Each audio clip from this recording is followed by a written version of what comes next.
Sebelumnya, Assalamualaikum warahmatullahi wabarakatuh. Ya, bertemu lagi ya dengan saya Erono Wijoyo. Untuk saat ini, saya akan melanjutkan terkait dengan proses pengkajian keperawatan jiwa pada bagian ketiga atau video part ketiga tentang kebutuhan persiapan pulang sampai dengan nanti mekanisme coping dan permasalahan psikososial yang dihadapi oleh klien. Sebelumnya, silahkan berkunjung untuk video pertama dan kedua. Sudah ada link dalam deskripsi ya, silahkan nanti dicek dan diklik di sana untuk melihat apa saja sih pengkajian yang harus kita lakukan pada saat kita pertama kali bertemu dengan klien atau bertemu dengan pasien yang dia mengalami gangguan jiwa. Ya, baik.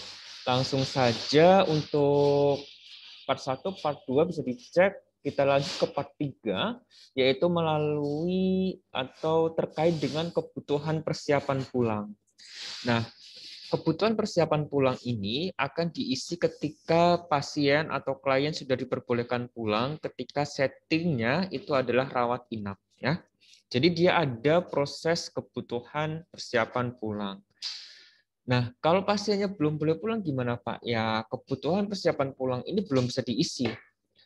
Ini seperti discharge planning, jadi dia prosesnya ketika pasien diperbolehkan pulang, jadi terakhir kondisinya bagaimana? Ya, misalnya pada saat pengkajian awal, tadi nanti bisa dicek di part 1 dan part 2, di sana misalnya masih ada halusinasi misalnya, masih ada wahamnya misalnya, kemudian pakaiannya tidak rapi misalnya, kemudian makannya tidak bisa sendiri. Nah, kemudian selama misalnya 21 hari ya, jadi di peraturan katakanlah di BPJS seperti itu dia maksimal 21 hari rawat inap ya.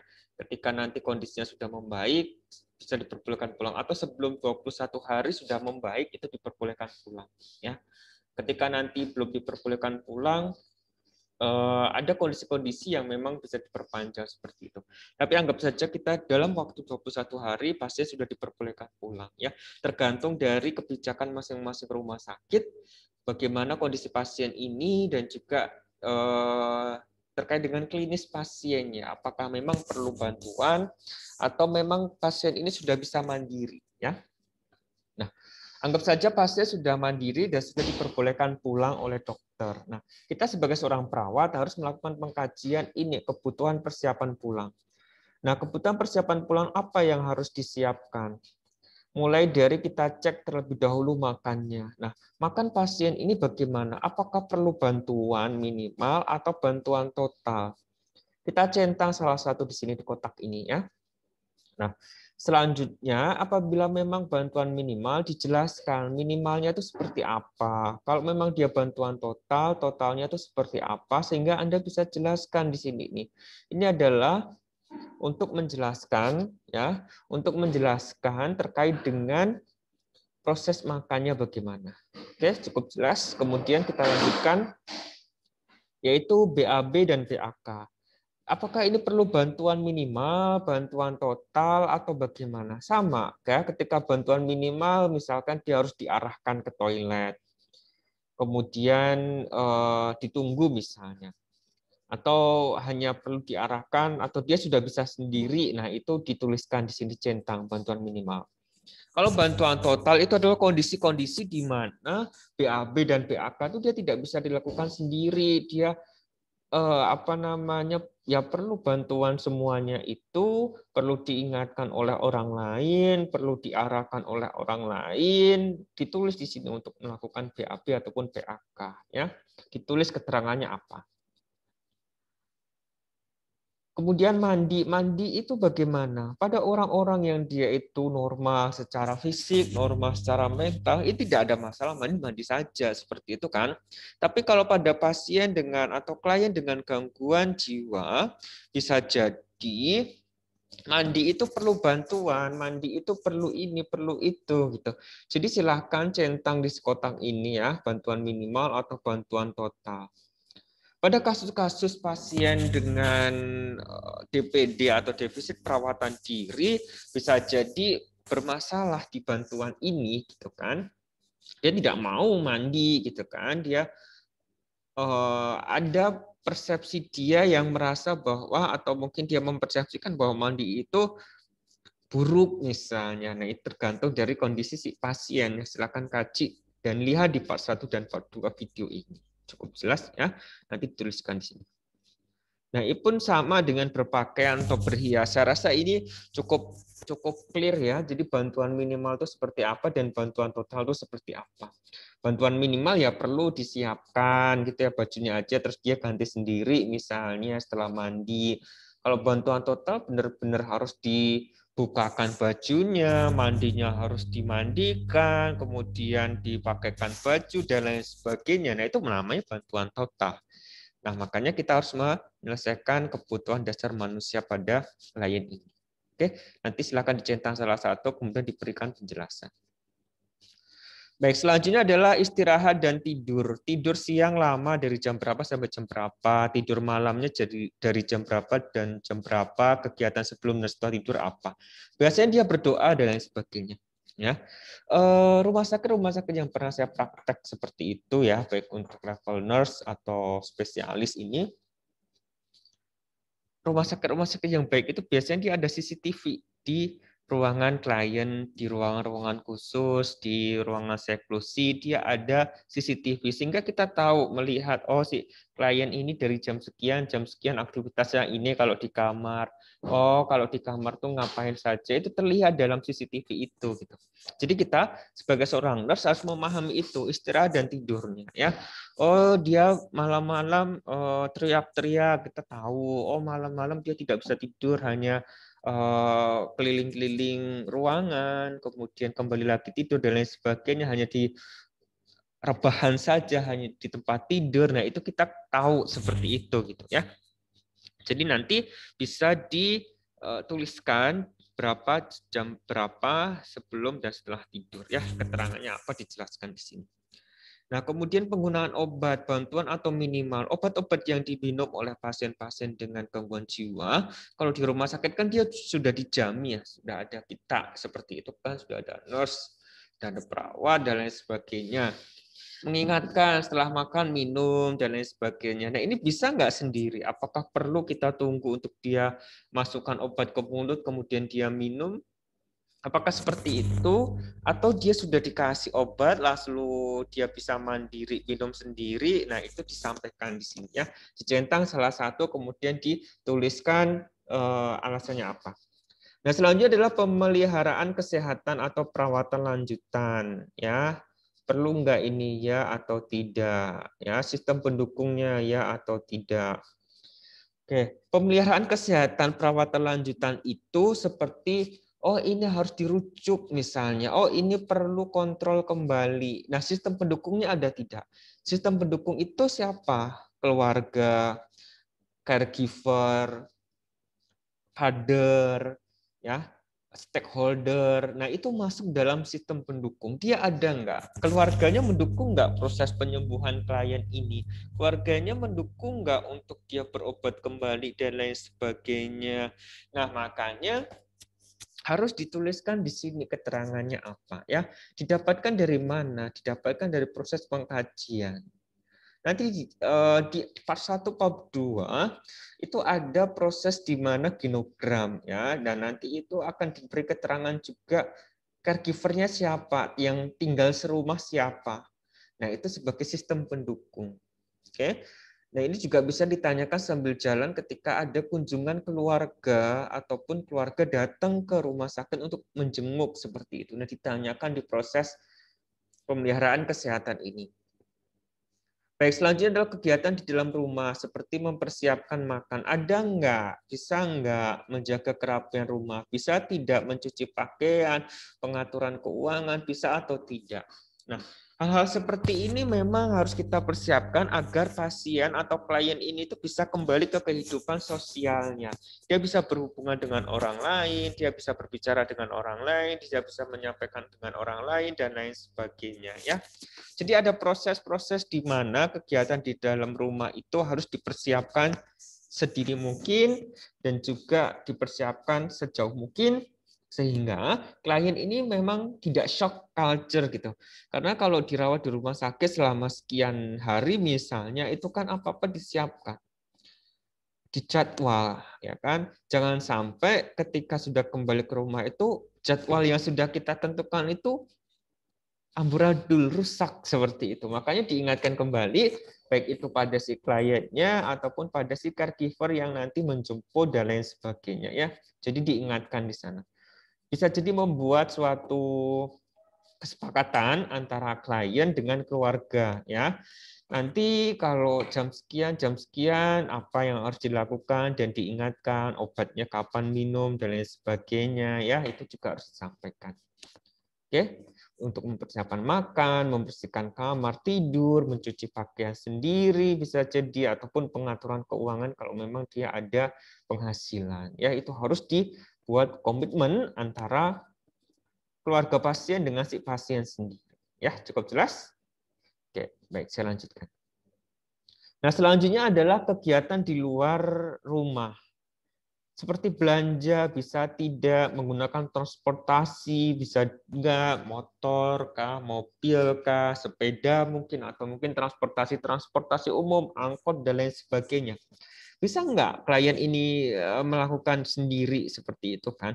Ketika dia bisa centang ya, ketika tidak ya tidak gitu. Ketika ada lain-lain silahkan dijelaskan dalam kolom ini. Nah, dari ke-9 persiapan pulang ini, masalah keperawatan yang masih ada apa? Nah, itu harus kita garis bawahi sehingga nanti bisa kita berikan intervensi yang misalkan perlu kita edukasi baik kepada klien ataupun kepada keluarganya, itu bisa dilakukan dengan baik seperti itu. Oke, cukup jelas?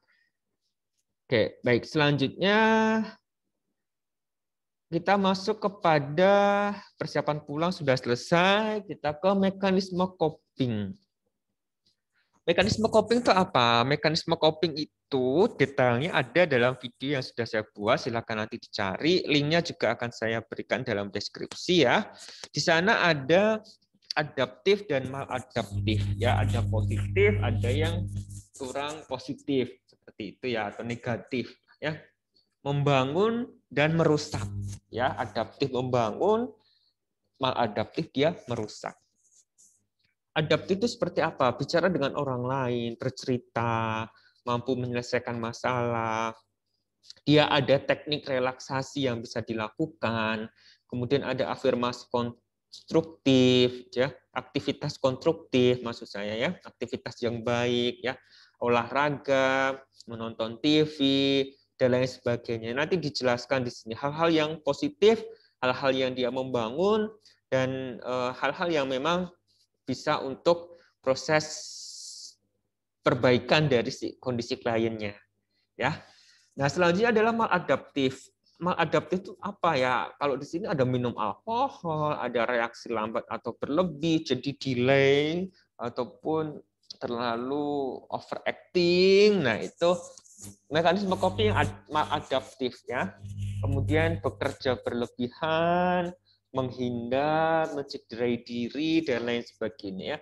Jangan sampai kita semuanya copingnya itu maladaptif seperti itu. Jadi disesuaikan saja, dan juga kalau memang bisa dikejar, ya silahkan dikejar. Ya, misalkan penugasan gitu ya.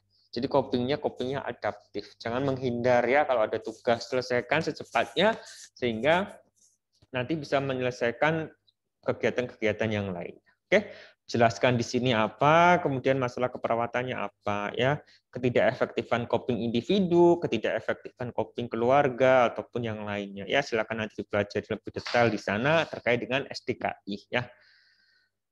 Oke, baik, selanjutnya adalah masalah psikososial dan lingkungan. Oke, masalah apa yang bisa kita kaji?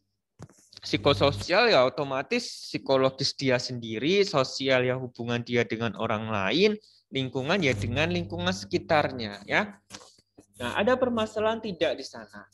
Kita lihat. Yang pertama adalah masalah dengan dukungan kelompok. Spesifiknya apa? Misalkan dia ada masalah dukungan kelompok. Oh, kelompoknya itu membuli dia, lingkungannya itu tidak mendukung pengobatannya. Nah, dijelaskan di sini spesifiknya apa. Tapi Pak, tidak ada tuh masalah dalam dukungan kelompok, kelompoknya mendukung untuk dia berobat, kelompoknya mendukung untuk dia berinteraksi dengan orang lain, kelompoknya mendukung untuk dia proses belajar mengajar seperti itu misalnya, centang saja di sini. Ya, kalau memang dia tidak ada masalah ya di strip ya.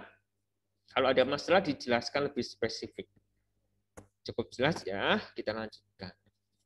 Nah, ada nggak masalah berhubungan dengan lingkungannya?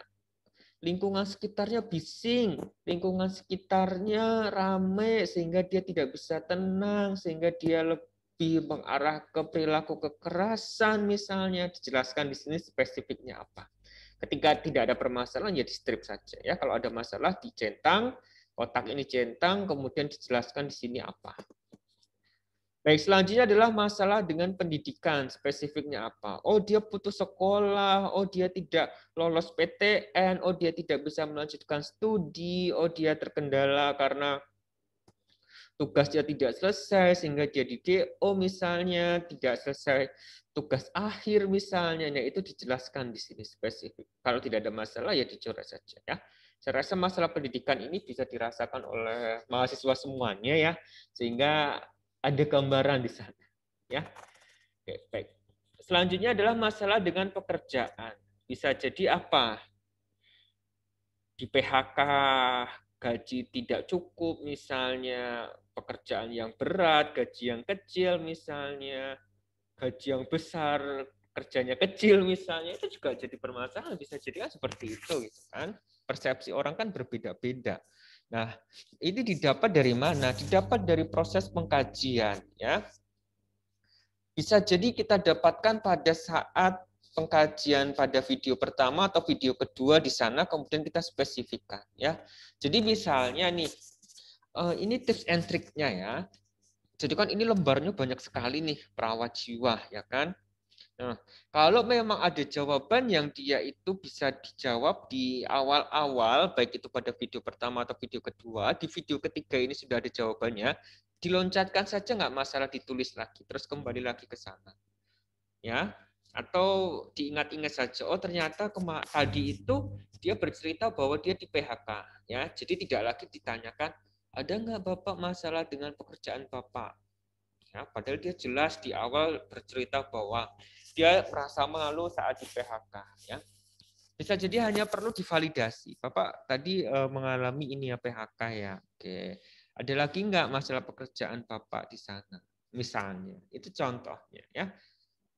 Oke, cukup jelas ya. Kalau ada pertanyaan silahkan ditanyakan pada kolom komentar. Baik, selanjutnya adalah masalah dengan perumahan. Spesifiknya apa? Misalnya rumahnya kontrak nih, terus terkendala, dia tidak bisa bayar misalnya, terus akhirnya dia tinggal di emperan toko misalnya, ya kan? Kemudian atau rumahnya tuh mewah gitu ya, mepet sawah ya, dia tidak ada tetangga, hanya ada hewan dan sering ada ular masuk ke rumahnya misalnya. Nah, itu juga disampaikan di sini kalau memang ada permasalahan tersebut. Kalau tidak ya silahkan dicoret ya, atau pemukimannya terlalu padat penduduk misalnya. Itu juga bisa disampaikan di sini. Selanjutnya adalah masalah ekonomi. Spesifiknya apa? Pendapatannya kecil, tidak ada sumber pendapatan lain. Kemudian dia sebagai tulang punggung keluarga misalnya. Nah, itu juga disampaikan di sini masalah ekonomi. Ya, selanjutnya adalah masalah dengan pelayanan kesehatan. Spesifiknya apa? Jelaskan di sini. Misalnya pelayanan kesehatan, dia memiliki BPJS, dia tidak memiliki BPJS dan lain sebagainya. Nah, itu silakan dituliskan di sini ya, masalah kesehatan, masalah dengan pelayanan kesehatan. Misalnya dia berobatnya harus ke puskesmas, tapi puskesmas tidak bisa dan harus ke layanan yang lebih tinggi. Nah, itu lebih jauh misalnya. Nah, itu juga nanti nyambung kepada masalah lainnya, spesifiknya apa. Misalnya nih, kembali lagi ke masalah pelayanan kesehatan ya. Spesifiknya, klien tidak memiliki BPJS untuk berobat transportasi jauh, atau untuk berobat harus ke kota misalnya. Nah, ini masuk kepada masalah lainnya, spesifiknya apa? Dijelaskan di sini ya. Transportasi yang jauh, tidak memiliki kendaraan, kemudian tidak ada orang yang mendukung dia, itu kan nyambung kepada masalah psikososial yang pertama tadi ya. Oke, saya rasa cukup jelas ya di sini. Kalau belum jelas silahkan tanyakan pada kolom komentar.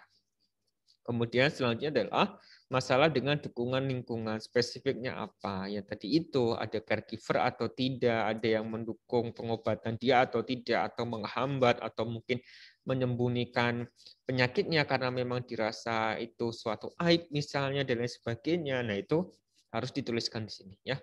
Perlu diketahui bahwa orang dengan gangguan jiwa itu lebih cepat ditangani, itu lebih baik ya. Jadi tidak menahun, tidak kronis, dan diselesaikan lebih cepat seperti itu ya.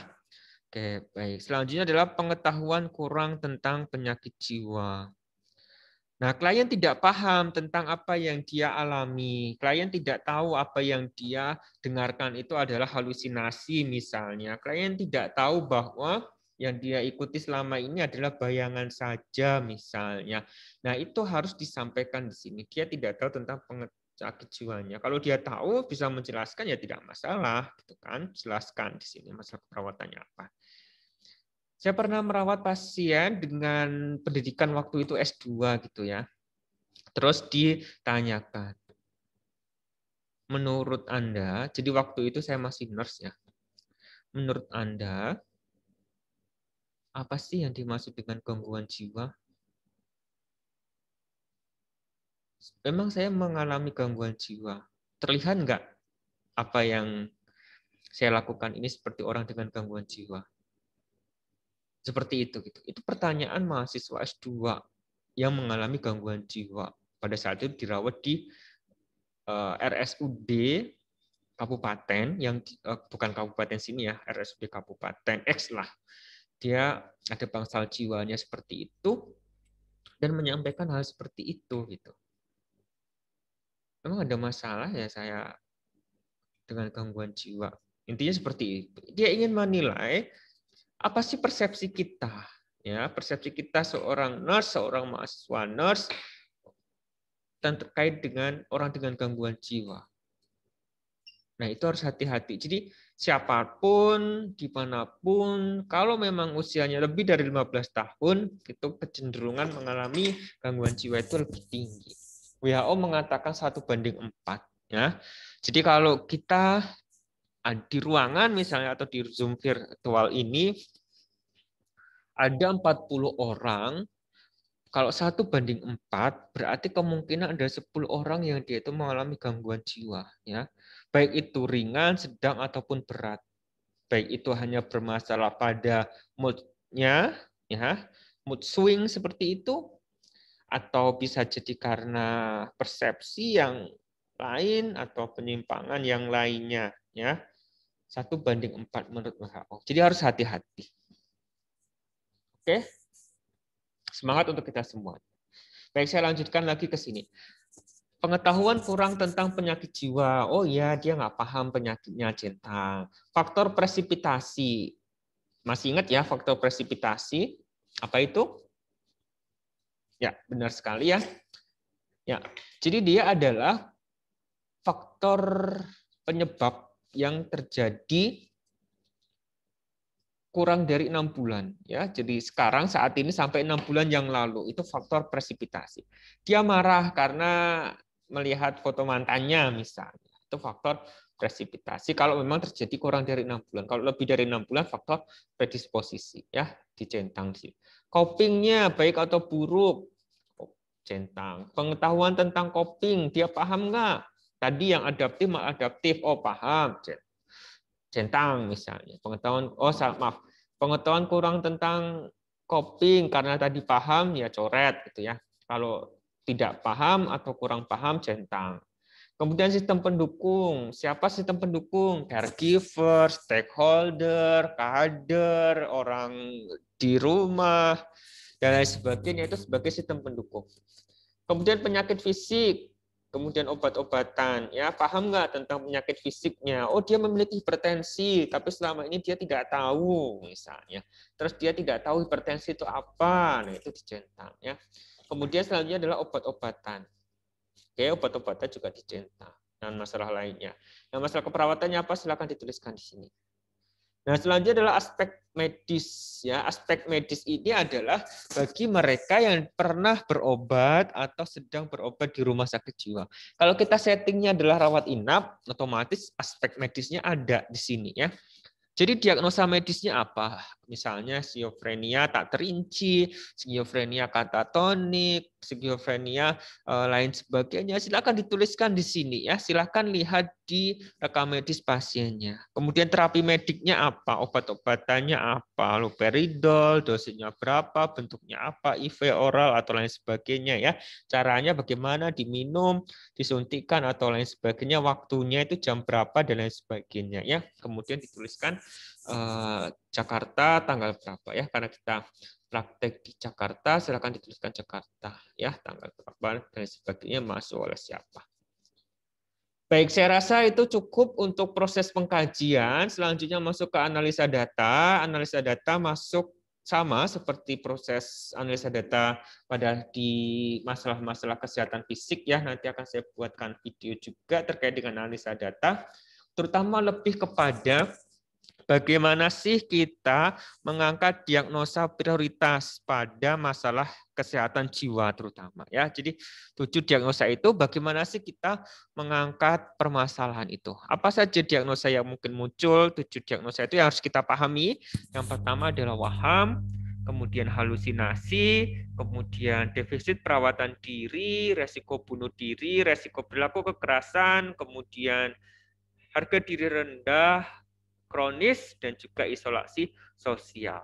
Nah, dari 7 itu mana yang prioritas? Nah, kita akan buatkan video selanjutnya. Baik, saya rasa itu saja yang bisa saya sampaikan terkait dengan pengkajian keperawatan kesehatan jiwa. Jika ada pertanyaan atau kebingungan, silakan tuliskan di kolom komentar, like, subscribe, dan share. Jangan lupa ketika ini bermanfaat. Ya, sukses untuk semuanya, semoga dipermudah. Saya akhiri, wassalamualaikum warahmatullahi wabarakatuh. Baik, ketemu pada video selanjutnya.